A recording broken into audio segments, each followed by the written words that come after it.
Hello दोस्तों, स्वागत है आपका मुस्कान विश्वकर्मा होम साइंस में। मैं मुस्कान विश्वकर्मा आप लोगों को पढ़ाने जा रही हूँ मात्र कला का अध्याय 9, जिसमें हम पढ़ने वाले थे रोगी का बिस्तर बदलना। कल हम लोगों ने इससे पहले पढ़ चुके थे दोस्तों, काफ़ी कुछ चीज़ें बिस्तर के बारे में कि रोगी का बिस्तर किस तरीके से होना चाहिए। अब हमें इसके बदलने के बारे में पढ़ना है। अब चलिए पढ़ते हैं। यदि रोगी स्वयं उठ बैठ सकता है तो बिस्तर बदलते समय उसे कुर्सी पर बिठाकर सरलतापूर्वक रोगी का बिस्तर बदल दिया जाता है, परंतु यदि रोगी उठ बैठ नहीं सकता तो रोगी के लेटे लेटे ही बिस्तर बदलना पड़ता है। ठीक है, रोगी की चादर बदलकर जो चादर बिछानी है उसी चादर को हटाएं। उसके बाद उसे किसी मेज पर दूसरे पलंग पर बिछाकर लंबाई से लपेट देनी चाहिए। ठीक है, अब रोगी को एक करवट सुलाकर धीरे धीरे पुरानी चादर या बिछी चादर लपेटते जाना चाहिए और नई चादर बिछाते जाना चाहिए। जब आधे से ज़्यादा हो जाए तो रोगी को दूसरे करवट सुला देना चाहिए। इस तरह से चादर सरलतापूर्वक बदली जा सकती है। अब चादर के चारों ओर कोने को खींचकर सिकुड़न आदि दूर करके उन्हें कसकर मोड़ देना चाहिए। चादर ठीक करने के उपरांत रोगी को वस्त्र उड़ा देना चाहिए। अगर इस तरीके से करेंगे तो रोगी व्यक्ति के बिस्तर पर चादर भी फैल जाएगी और उसे उठाने की ज़रूरत भी नहीं पड़ेगी। और सिलवटें इसीलिए दूर करनी चाहिए क्योंकि इससे बिस्तर सुंदर भी दिखता है और रोगी व्यक्ति को दिक्कत भी नहीं होती है। तो चलिए पढ़ते हैं अब विशेष बिस्तर के बारे में।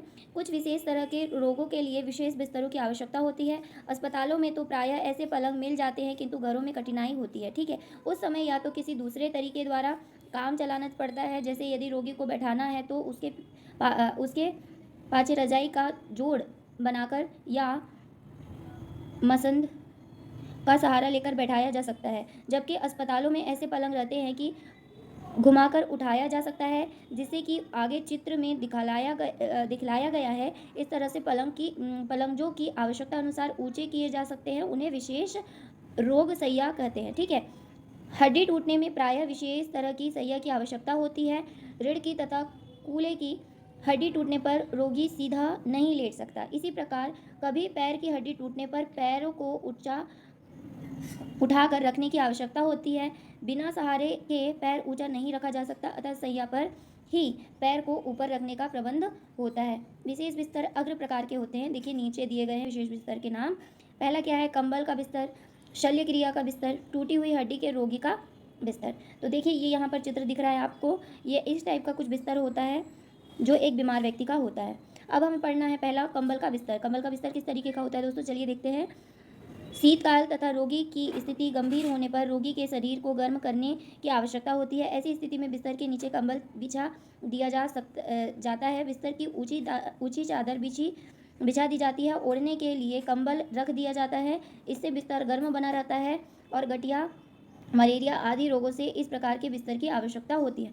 मतलब कि देखिए, अगर व्यक्ति को गठिया का रोग है या फिर मलेरिया का रोग है या फिर उसे ऐसा रोग है जिसमें उसे ठंडी से बचना है, गर्मी की ज़रूरत है, तो इस प्रकार के बिस्तर का प्रयोग हम कर सकते हैं। ठीक है, अब चलिए दूसरा देखते हैं क्या है, शल्य क्रिया का बिस्तर। शल्य क्रिया मतलब क्या होता है दोस्तों, शल्य क्रिया मतलब होता है ऑपरेशन। ऑपरेशन का बिस्तर किस प्रकार का होना चाहिए, चलिए देखते हैं। इसका चित्र नहीं दिया हुआ है, इसके बारे में हमें पढ़ना होगा। शल्य क्रिया के रोगी का बिस्तर विशेष बिस्तर के समान ही बिछाया जाता है। इस बिस्तर पर केवल रोगी के पास मोम जामा रख दिया जाता है और उस पर चादर रख दी जाती है। मोम जामा का मतलब आपको मैंने पिछले वीडियो में बताया था। आप लोग जानते हैं कि मोम जामा यानी क्या होता है। अगर आप लोग नहीं जानते तो मैं बताती हूँ।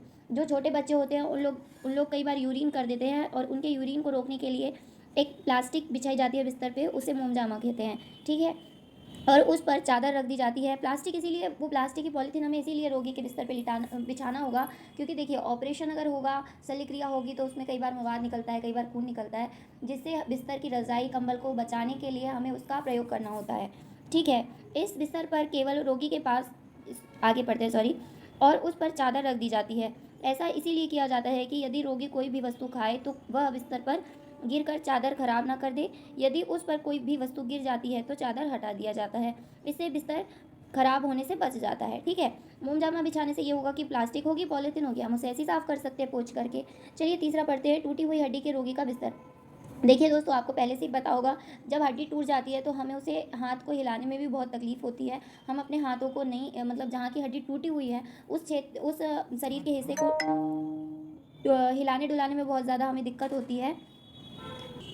तो चलिए पढ़ते हैं, टूटी हुई हड्डी के रोगी का बिस्तर। हड्डी टूट जाने पर रोगी को काफ़ी समय तक बिस्तर पर लेटे रहना पड़ता है। इसके लिए एक समान चौकोर बिस्तर होना चाहिए। है ना।